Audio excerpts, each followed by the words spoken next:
Paul in Camden, South Carolina.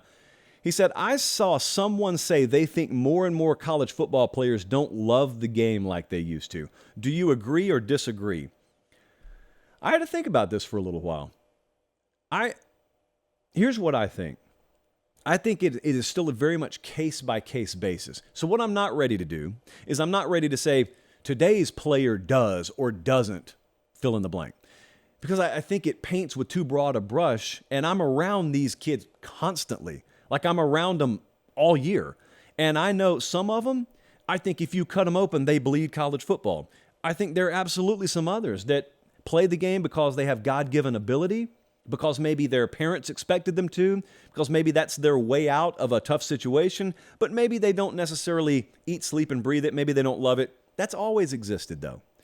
I do think technology plays a huge role here. So here's where I land on this, and I appreciate the question. It's a really, really good one, and I'm going to be extra interested to get your feedback on this. So I'll be looking at the comments on this. I think technology has done so much to enhance, to change, or to expose the conversation on this. So you ask, does today's college football player love the game as much as he used to? Well, number one, I think technology has served to expose a truth that was always there that you used to not be told. It used to be that every feature you saw about a college football player exhibited their love of the game. They didn't all love the game ever. It's just that you had very, very limited technological means with which to get information. And so by the time it was filtered and delivered to you, it was really, really produced. It was really, really dressed up. You never got a real picture. Fact of the matter is, at Penn State in 1972, they had kids in that locker room that didn't love the game, just like they do today. You hope that it's very limited, but not 100% of kids that played the sport at any period loved it. It's just you didn't used to hear about it. Now, you got so many different communication mechanisms, and players have such a higher profile, sometimes the truth leaks out and bleeds through a little bit more. Number two, I think that technology has obviously created more information availability, and that's led to more divergence in paths. So what I mean by that is, if Jesse's sitting right here and Colin's sitting right here, and Jesse is predisposed to loving the game, and Colin is predisposed to sort of being indifferent. He's 6'4", 230, and he happens to be a really good tight end. Jesse's got access to more voices than ever before. And therefore, Jesse's mind is molded by more voices than ever before. And if this dude over here, Jesse, is predisposed to loving the game, it's not just his mom and dad he hears from anymore. He can hear motivational messages. He can hear uplifting messages from all over the place. If you're subscribed to the right sorts of feeds, you just scroll through your socials, you can get a lot. You can get a lot of bad stuff on socials. You can get a lot of good stuff pumped your way on socials too. That's fuel for Jesse. Now for Colin, it may be different. And this is purely hypothetical, of course. For Colin, technology has created more distraction for him. And therefore, his attention is even less on the matter at hand. And he's even less bought in than he used to be. So technology alone is not the devil. Technology alone is not the angel. The way that you leverage it and harness it is. And the third thing is technology has provided more options. And this is where I think especially some of the kids from a rougher upbringing have it apply to them. It has been preached for a long time for kids from a certain socioeconomic background. You got ball or you got a microphone, and those are the two ways that you're going to make it out. Whether that message is wholesome, whether that message is accurate, that's been a message for generations. Well, all of a sudden, the digital media platforms and the social platforms come of age, and they enhance the ability to create more options for you. So now all of a sudden, you can become an influencer. Well, how was a 13-year-old going to hope to become an influencer in 1993? The answer is they weren't. But in 2023, they absolutely can. So all of a sudden, there's this new brass ring. There's this new belt above the ring to reach for. And some kids who have the God-given athletic ability that otherwise would have gone into the lane of college football, even though they may or may not love it necessarily, some of them just flat out don't even play anymore because some of them find another way out.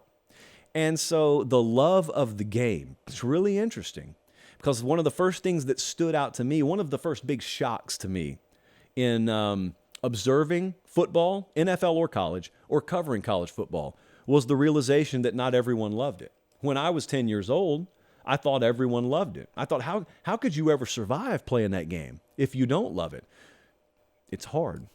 It's hard to survive it for 99% of humans, even if they do love it.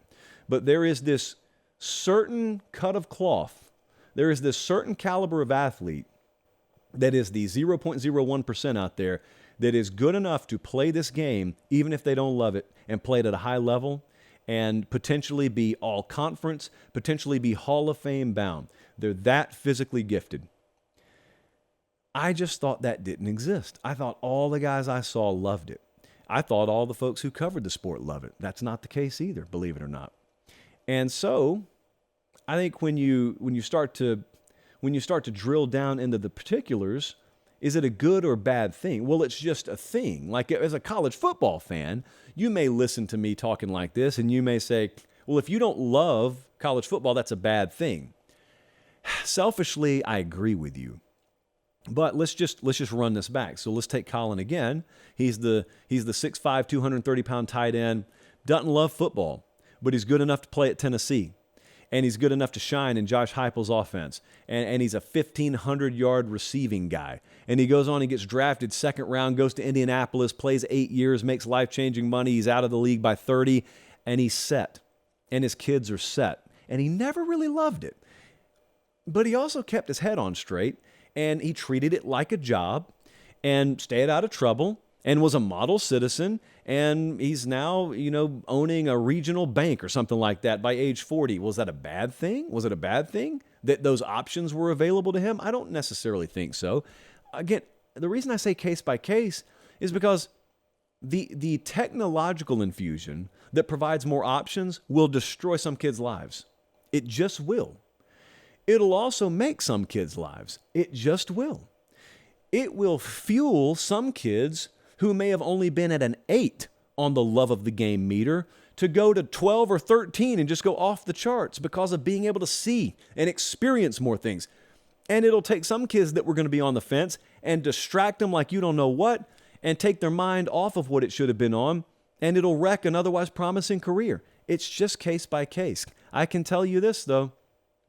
I'm around a lot of them. It is tough when you get to the highest levels of this sport. If you don't have 0.01% God-given ability and you don't love it, it's tough. It's really, really tough for obvious reasons. Here's the other thing. The guys who do love it know the guys on the team who don't love it. And you want to know, like oil and water mixing, what it's like in a locker room? Imagine you are a quarterback of a major program that has high expectation. You know those expectations are married to you.